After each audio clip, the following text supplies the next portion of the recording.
My guy, Riverboat Ron, needs to figure his life out. The Commanders suck so bad. I can't take it. I cannot take it. Like, I just was watching, and I'm like, they are going to do something stupid here.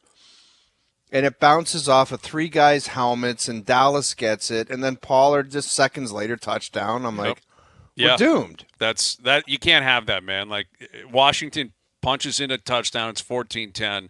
You got less than 2 minutes. You're beyond the 2-minute warning. I think Dallas had one timeout, and just they just charge right down the field and punch in 6. And now, instead of maybe getting a stop and feeling good about yourself going into the half, it's what is it, 20-10? Did they miss the PAT? Tell me they missed the PAT. I think they did. They missed the PAT. That'll burn us 100%. Al's brother and I will get greased. And I think the line closed at 13.5, actually. We got it at 12.5 with our picks. But this may end up Cowboys by 13. That 1 point, man, that's greasy. You cannot miss an indoor PAT. But anyway, it's 20-10. Washington with 26 seconds left in the second quarter. You got Rich Griffin coming up later this hour on the Bo Bichette storylines, the rumors. What's up with Bo? Where does he stand with the Jays? Does he have a future here? I heard Scott Mitchell on the morning show today where Scotty was kind of detailing a relationship that doesn't sound as if they're really on the same page in a lot of different areas. In terms Bo? of, yeah, in terms of like, remember he signed that 3-year deal basically to end the arbitration stuff? And that was like a bridge type of deal. Yeah, bridge deal, exactly. Right. And that may have suggested, like, you know what, we don't need this. Just end it. I don't know if there's bad blood there. We don't want it to boil over. But maybe ever since then they haven't been on the same page. Does he want to play short? Do they think he can play short? If he is going to play short throughout his career, that's going to cost a lot of money. All these things are kind of hanging over that relationship. And then Vladdy Guerrero Jr. didn't have a great season at all, and he's got 2 years left of team control, and then they're going to have to make a decision on him. So, there's a lot of question marks out there. What happens with those two? Are they in on Shohei Ohtani? Juan Soto's getting dealt. Like, everyone's saying that. The Padres are going to trade him. If you acquire him, though, he's only got 1 year until he hits free agent status. Do you acquire him and give him a big contract? It's the only way you acquire him. Got it, yeah, or else you'll just lose him right away. Yeah, and that might speak to them bringing him in and moving off another guy, right, which would have to be one of Bo or Vladdy, because you're not going to pay 3 of them, $300 million or whatever. And you're probably going to have to pay Soto even more than that, a lot more than that. So Richard Griffin later this hour. But Bruce Boudreau will join us here in a moment, and we'll get his take on where the Leafs are at in action tomorrow in Chicago. And, in Edmonton, he's been on both sides of it, Bruce, right? He's played the role of Jay Woodcroft. He's played the role of Kris Knoblauch. It's teams with high expectations and the amount of pressure that's on a coach. Especially a Canadian market, he's seen it all. He loves the Leafs, been in Vancouver. I don't know about you guys, but that Knoblauch, right. The look on his face, like he had kind of a Scrabble face going, like where it was like, what in the hell have I gotten into here? It's not good. I mean, that was supposed to be the spark. It was kind of almost a mercy firing in a way. You lose to San Jose, and then since then, nothing has really changed. For the Oilers. It's an ugly scene. And joining us here on the Maple Toyota Hotline is a longtime NHL head coach, player, former Leaf, and all-around good guy, NHL Network analyst Bruce Boudreau. How you doing, Bruce? Oh, I'm doing okay today. I'm got no pressure on me, just watching TV, football. That's nothing wrong with that. Do you miss it, Brucey? Do you miss the pressure cooker behind the bench? Oh, 100%. I'd love to get back there. I mean, when you've been doing it for almost 50 years, I mean, it just gets your blood going every day. I mean, I see what's going on, just listening to you guys talking about Edmonton, and been on both sides of that. And you hate it. You hate the one side, you love the other side, but I agree with you. Kris Knoblauch's going, what's happening here?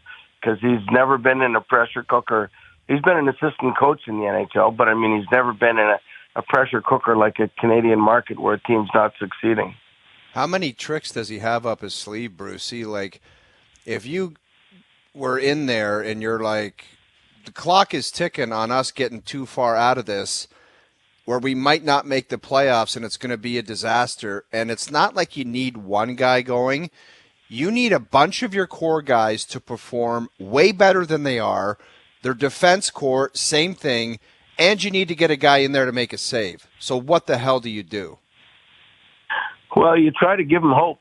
And, I mean, it's up to the coach to find almost every day or every game to give them, to find reasons that if we win this game, this is going to happen. I remember when I was with Vancouver the first year that I was there, every game we'd either put up who the other team was playing, how far we were behind, and we just wanted to win this one game, but it gave them hope. I think if you asked any of the players, they'd say we believed that we could make the playoffs right till the last week of the playoffs. And if you think of it as a daunting task, if you say, well, man, we have to play 740 hockey the rest of the way, that's really daunting. That doesn't give you a lot of hope. But if you keep it down to like a 1 week goal or 1 game goals, I mean, I think you can eventually get there.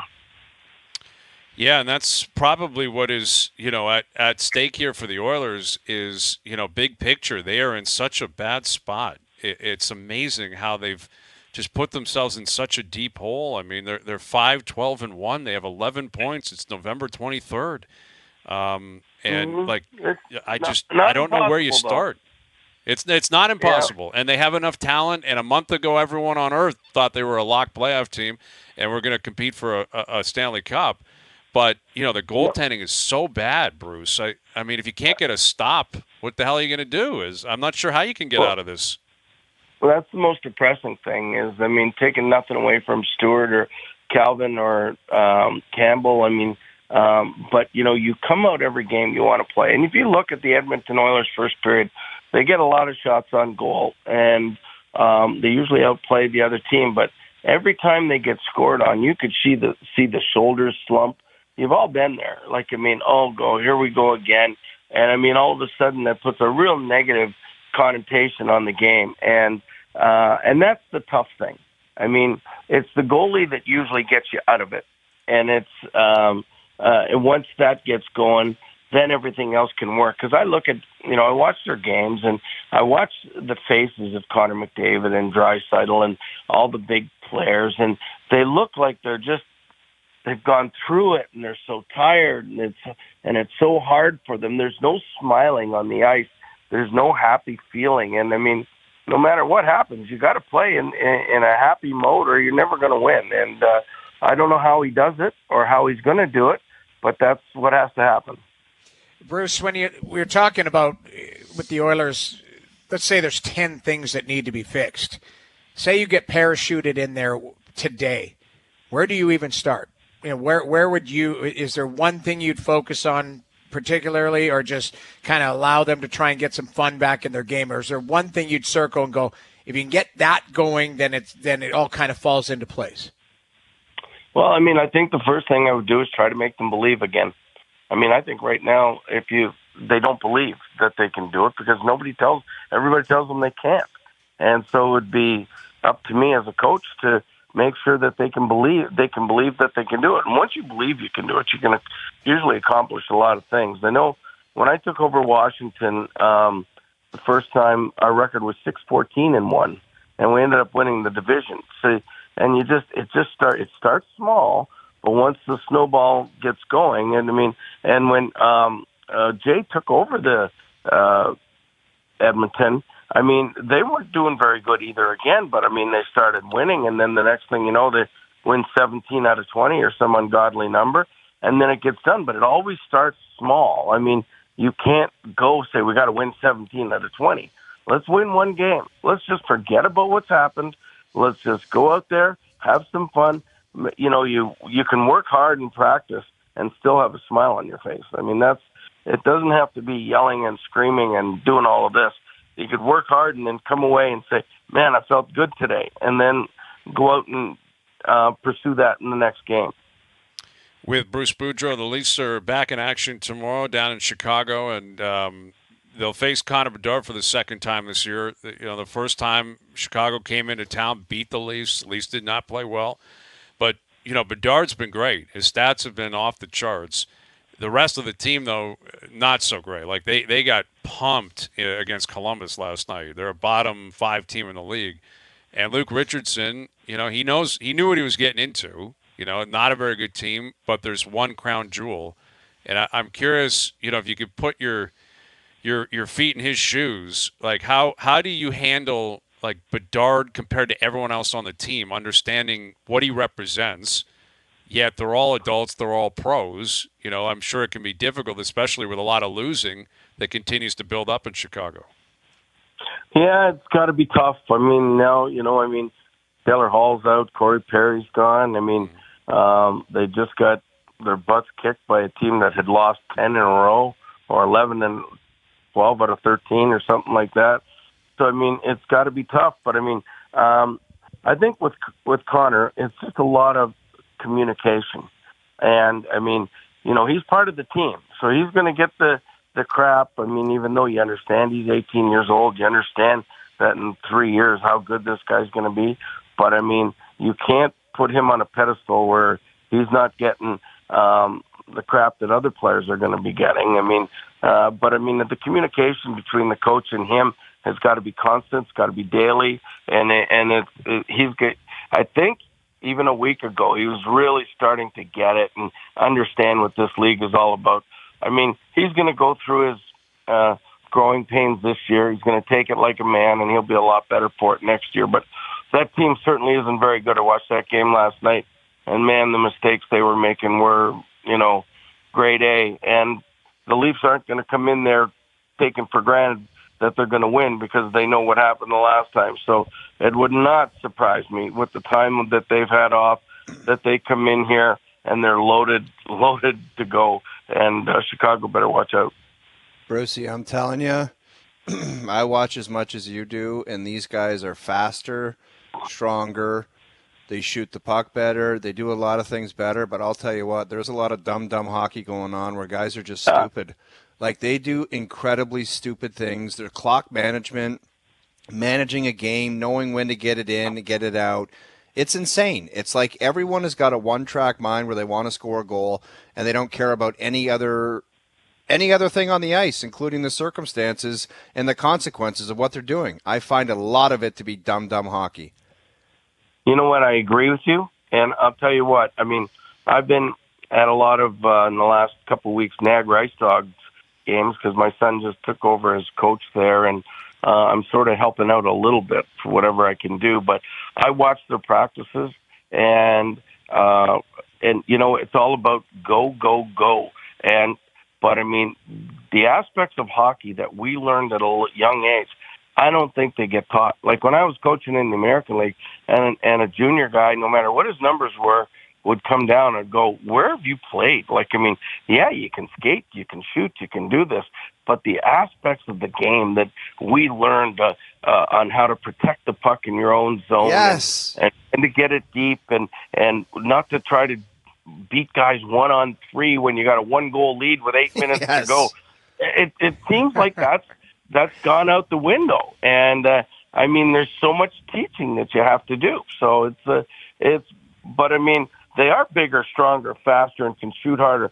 I look at the Ice Dogs themselves. They got guys 6'3", and the first practice I went, oh, my God, they got 5 16-year-olds, and they can skate like the wind. But they got to learn how to play the game. But if that's the thing that would drive me nuts, Brucey, it's like, how do you need to teach a guy that going 1-on-3 with 8 minutes left when you got a 1-goal lead is not a smart thing to do? Like, how dumb of a player could you be to think that would be a smart thing to do? That's what would drive me nuts. Well, you know what? And it drives NHL guys nuts. Look, when I was in Minnesota and we got Kevin Fiala, great hockey player, super, super talented. But, I mean, he would try that all the time. And so I started sitting him out, and he'd ask me, excuse me, he says, why can't I play? I said, because I can't trust you when we've got the lead. And he'd continue to do it. And so I sat him, a matter of fact, I sat him out in Toronto one day. And he'd say, I want to play. I said, I want you to play too. You're a great hockey player. But you have to learn how to play hockey. And he caught on. But it takes some things like that to make these guys learn. Because, they want to try to do that same thing. And I'm telling you, every coach that's over 30 loses his mind when it comes to that.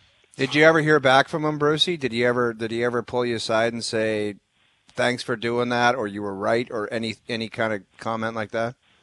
100%. When I got fired, he was the first one that called me, and he thanked me for making him a better player. And when he started coming back, even that same year in Minnesota, and he started doing the right things, and then I would play him more. The one thing you can't do is if they start doing the right things, not reward them and not play them.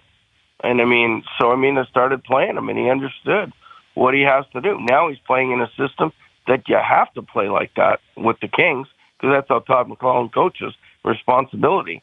And he's doing a great job at it. So I'm pretty proud of the way he's turned out. Bruce, you just mentioned it. Is this one of the things, a tactic that a coach really only has in their arsenal nowadays, where guys they've got long-term deals, they're making a ton of money? Is it, is one of the things you can do, especially with how sensitive the world is basically, is it ice time and opportunity? Take that away from them. Accountability. Is it tougher to do than you would expect, or is it just something where you got to stick to your guns and kind of go through the process with an individual player? Well, it's you got to do it. You got to stick to your guns, but there's a level of doing it too. For example, Johnny Gaudreau gets sat out for a period, and Lane gets sat out for a game. You can do it once. But when you've got your star players, you can't do that because you need them to win. So, I could see Austin Matthews having a bad game and only playing 15 minutes because he's having a bad game. But if you did that again the next night and he only got 15 minutes, he'd start to go, okay, what's going on here? But, at some point, you need them to win. So sometimes playing them a lot, get them out of their funk, is better than not playing them at all. But as a coach, it's up to us to find the Achilles heel on every player. And in other words, I got to find out what makes him tick. Does embarrassing him in front of the team, is that the thing? Showing video in front of the team of him screwing up, does that make it work? A pat on the back, a kick in the butt, ice time? There's numerous things you can do, but it's my job to find out which one works for every individual, and then put it all together and hope you got something good going. Brucey, I imagine your love for the blue and white is still alive and well and better than ever. What have you made of their performances this season? I like their record, but I think, they haven't hit anywhere near, I think, the level of how good they can be. They're relying an awful lot on 4 players or 5 players, and to me, they play an awful lot better when they're down a goal or two than when they're up a goal or two. So I think it's been uneven. I don't think they've come close to hitting how good they can be. When they start playing 20 players and the 20 players are doing all the right things, they're going to be a really, really tough team to beat. But right now it's been sort of like uneven. Like they win a couple games in overtime. They win coming from behind against teams that aren't as good as them. They're getting the results. But I don't think if you asked Sheldon or asked any of the brass that they would say, hey, we're 100% satisfied with where we are and what we can be doing. We can be better. And I think there's a lot of room to strive to be better for them. With Bruce Boudreau, obviously you're aware of the play of William Nylander and what he's done this season. I'm curious if you've adjusted your evaluation of Nylander in terms of where he ranks in the league, and has he taken a massive step that he'll hold on to now for the next 3 to 5 years, or is it just an incredible 17-game stretch? Well, excuse me. It'll go on till at least he gets the new contract. I can tell you that. Yeah, it could be. That's true. That'd be smart of him. Obviously, his value.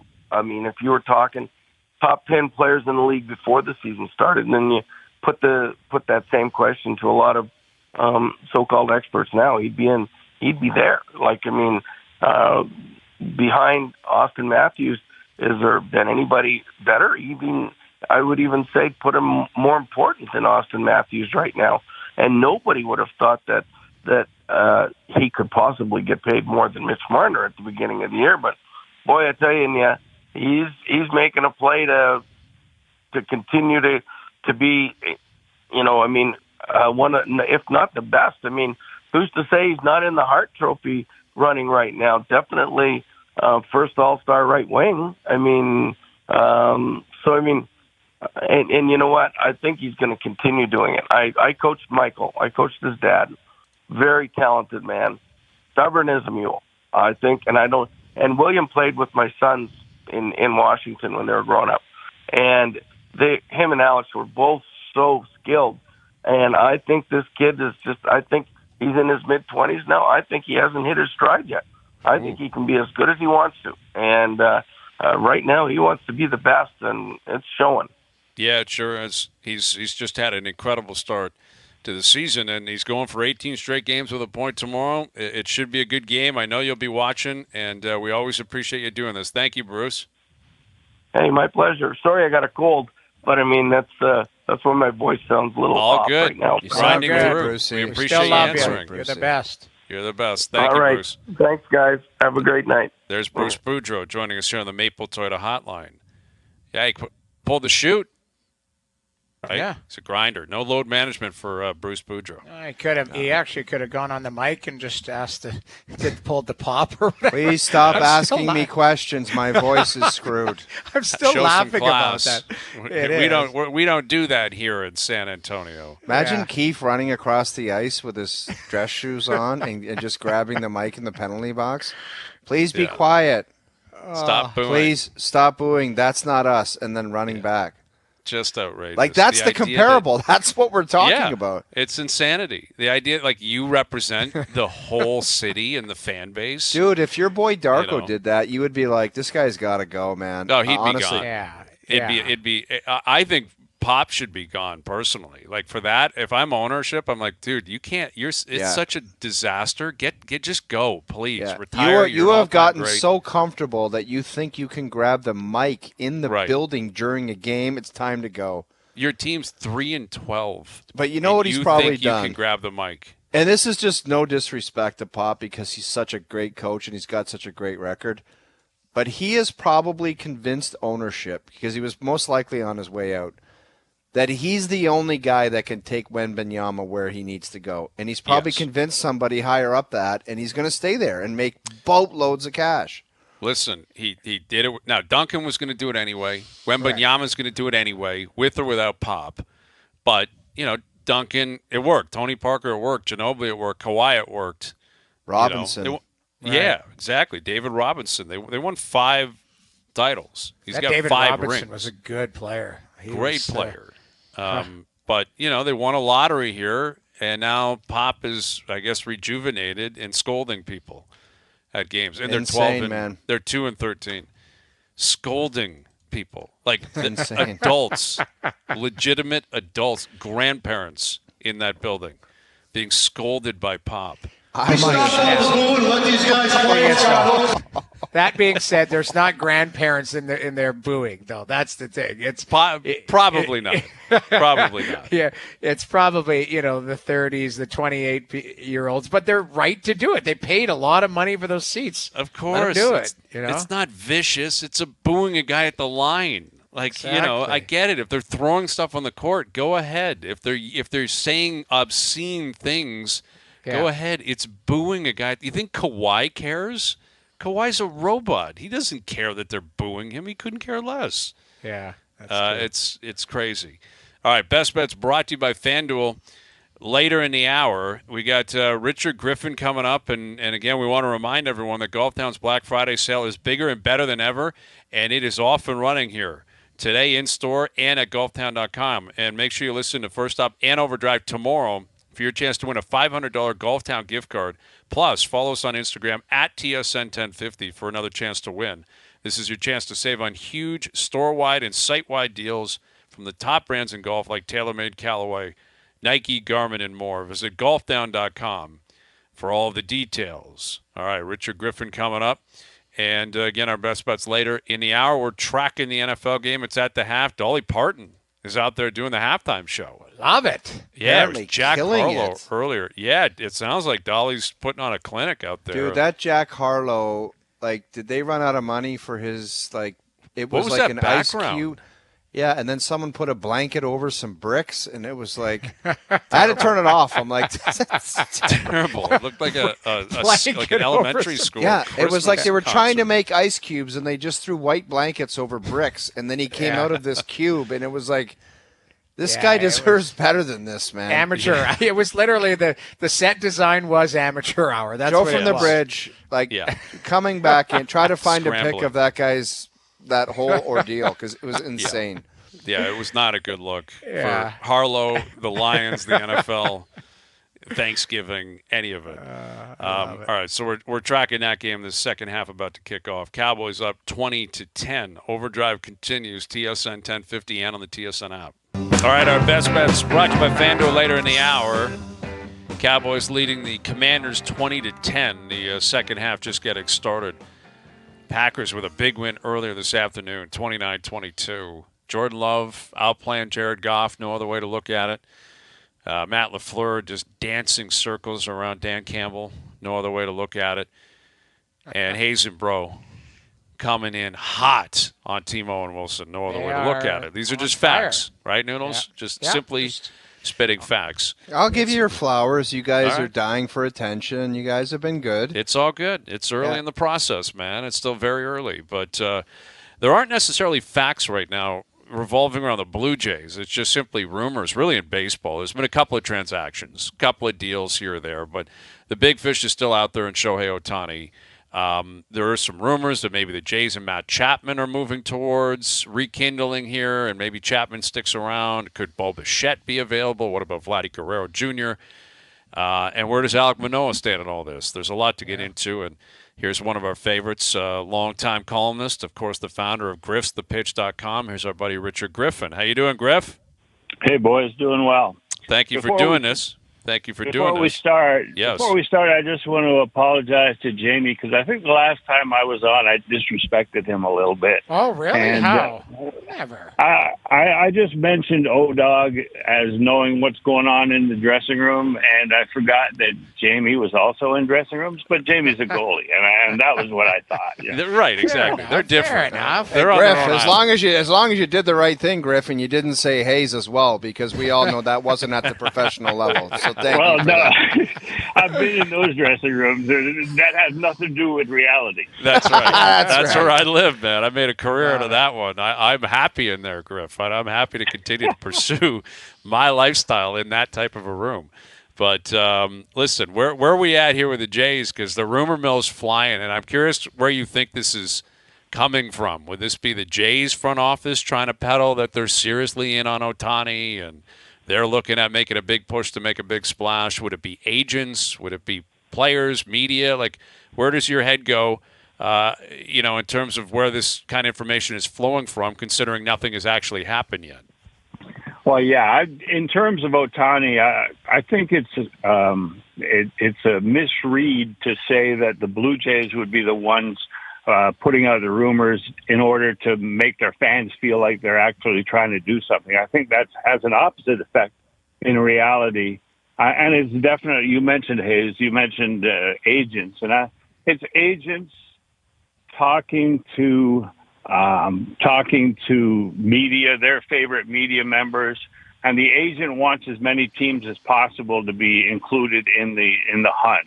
But there's no way that Ohtani is going to be on the Blue Jays' reality radar, because that takes $40 to $50 million out of your budget, and I don't care what his wins above replacement is. If you have $50 million that you can spend on three other players, add those wars together, and you get a more useful piece for the Blue Jays moving forward. So the Ohtani thing is somebody's off-season hot stove dream.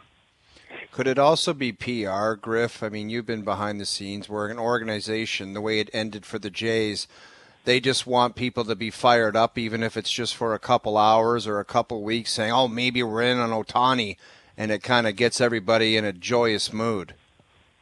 No, I think that's a misread in terms of what would make a comfortable off season for the Blue Jays. They don't need the Ohtani rumor to be there, because when he goes somewhere else, when he goes to the Dodgers or stays on the West Coast, people are going to think that the Blue Jays failed in that regard. I do think that they will make a significant move, because this team, this 40-man roster that they have right now, is a 72-90 win team, or a 72-90 team in 2024. So they need to fill in those holes that are obvious: second base, third base, one outfield position, and a first base DH. So they will make a significant move, and as such, they don't need the rumors of Ohtani to sort of, by spring training, make this a viable option for sports fans. All right, so explain that, Griff. Like, what did they have, 89 wins last year? You're saying they're down to 72 with the loss of Chapman, Kiermaier, Belts, Whit Merrifield. Like, it's that significant of a drop, losing out on those guys. They're at this point, they're a 72 win team in your projection. Yeah, you look at the when they had the injuries and they filled in with the kids from the minor leagues, and they're not all kids because they were all older than Vlad and as old as Bo. But you look at that period where they had the 15-week games, like weak opponents, where they should have romped through that section of the schedule, and they struggled to make it through at 10-5 with the kids from the minor leagues. And if those kids from the minor leagues are being relied on for 162 games, I'm saying that this team, even with the strength of their starting rotation and the strength of their bullpen, that they're a 72-win team. Griff, why is Hayes bringing up Bo Bichette's name in things that are not Toronto Blue Jay-related activities? Is there something up here that we're not aware of, or what? Well, I go back to my history with general managers when I worked with Montreal, and when I covered Alex Anthopoulos, and then I worked for the Blue Jays. And GMs and O-Dog, you know that. Oh, sorry, O-Dog and Jamie, you know that. Yeah, that's right. Get that right, Griff. Come on. Thank you, Griff. When GMs enter the offseason, information is gold. They need to know what other teams are looking for. They need to know what it would take to get certain players from certain teams. So there's discussion. They never turn down a phone call. They make phone calls. And so, like, Bo Bichette's name comes up just in terms of accruing and gathering information for the Blue Jays and for Ross Atkins and any GM. And Alex Anthopoulos was a master at that, is gathering as much information heading into the meaty part of the off season so that you know what other clubs are looking for. You know what you've got.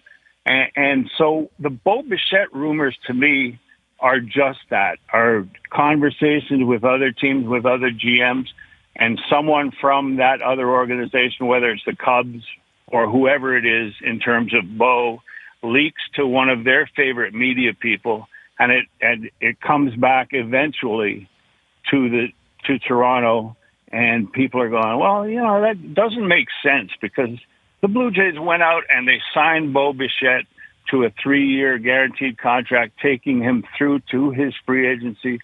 So why would they trade him when he's just coming into his own as a defender and is the best player offensively on the team? And that's the bottom line, is that they're not going to do that.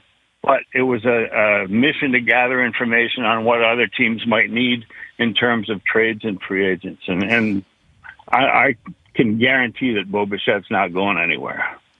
So what about Where's your your take or your thought on Manoah and just what do they do and all of that type of situation? Like we've been talking about it at length. Like, is that just an outlier, or are they trying to repair this kid? Is the relationship potentially fractured? Is there so many layers to this? Can they get him back on track, or do they have to maybe potentially move that asset? Well, I think it's a different situation if you're reading from Manoah's side or from the Blue Jays side. And I think the Blue Jays are looking to bring him into camp and, as they've said, try and sort of rehab his image and his ability to get major league hitters out. But from the Manoah side, over the course of many years, you notice things. And when the off season started, Manoah was working out on his social media, was working out in Blue Jays gear. And I saw this week or the last couple of days, he's working out hard, but he's not wearing any Blue Jays gear. And to me, that's always been a sign that in a player's mind, he may be going somewhere else. And I think that the Blue Jays have the ability to rehab his image and his numbers and make him a part of the rotation. I think the big mistake was making him the opening day starter last year and pumping his tires, and MLB television making him every Tuesday correspondent to talk about baseball for 15 minutes every Tuesday. And he had only had 2 good years. And I think he's surrounded by people who pump his tires too much. And I think that they are the ones thinking, well, he's going to go somewhere else. And right now, people have talked about trading low, and there's no advantage to that unless this guy really doesn't want to be there. And I think he's still young. I think he still has the ability to bounce back and do something special, but not as a number 1 or number 2 starter. He's got to be the number 5. Or on Griff's Pitch, I talked about a potential modified 6-man rotation, which would allow you to sign a veteran starter for a short term going into 24 and still have Manoah as part of that package.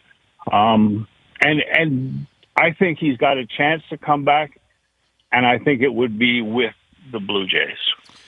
With Richard Griffin, and I saw you earlier this week, referencing the Chris Carpenter story, back in the day, where the franchise eventually got flustered and just said, forget it, we're moving on. And then he goes on and wins Cy Youngs and turns into an absolute stud.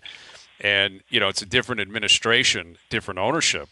But you like to believe that there's a lesson there that as bad as it may have gotten, and it's as bad as I've ever seen. I mean, the guy was playing in the Florida Complex League and getting torched. And then he wouldn't report to the minors when they wanted to send him to Buffalo. But it's one bad year, and it was preceded by 2 very good years. So I think it's more than worth their interest in at least giving him the spring. Like, why wouldn't you give Manoah the spring to see if he can find a way to redeem himself? Yeah, and I think the Players Association, the Players Union, has something to do with the disrespect towards the Blue Jays, because by sending him down to the minors the second time, they kept him short of arbitration. He's now got 2 years and 61 days of service, and I mean that's totally intentional. There's no doubt. Right. But it relates back to Mark Shapiro and his postseason presser talking about the need. He was sincerely talking about the need to improve in front office communication with the players. And everyone thought he was talking about Barrios and taking him out in that game. And he was stunned as anybody that he was taken out when he was dealing against the Twins in that playoff game. But I think he also meant in terms of Manoah, because Manoah was called back up to rejoin the rotation when they were in a 6-man rotation after the All-Star break. And they were judging him against Hyun-Jin Ryu, and whoever pitched better when they went back to 5 would be the guy. But they didn't tell Manoah that, and therefore he was stunned, because we all, great athletes have great egos. Right, O-Dog? Oh, yeah, Jamie, you too? And Noodles, don't forget, Griff. Yes, Come on now. But you really do think that And I think that they should have kept Manoah informed, and I think that Mark Shapiro realizes that. So, there's many reasons to think that the relationship can be repaired between Manoah and the Blue Jays. Griff, before we get you out of here, what about Matt Chapman and his future? Can you see that being a scenario where the Jays take a serious run at trying to bring him back?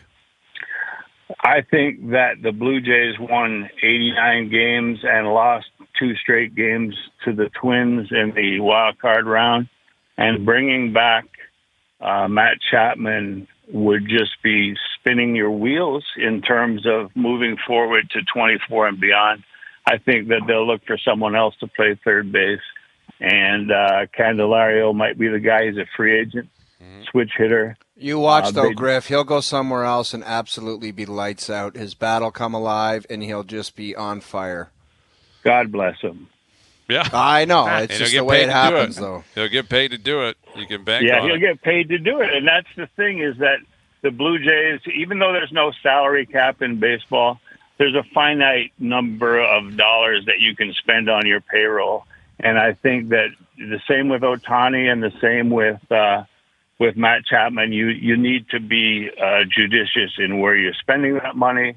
The Jays are one of the top 10 every year now, and they have to fill that stadium because of the renovations they're making. So this team will never take a step backwards, which to me means that we're talking a 72-win team needing to go to 92 wins. So you're going to see some big moves in the offseason. All right. The website is griffsthepitch.com. He is Richard Griffin. I always appreciate the time, Griff. We'll do it again soon. Thank you for this. Oh, okay, boys. Anytime. There he is, Richard Griffin. Yeah, listen, Chapman going, Kiermaier going, Belt going, Merrifield going. I kind of liked Kiermaier out there. So did I. He had a good year. Really good year.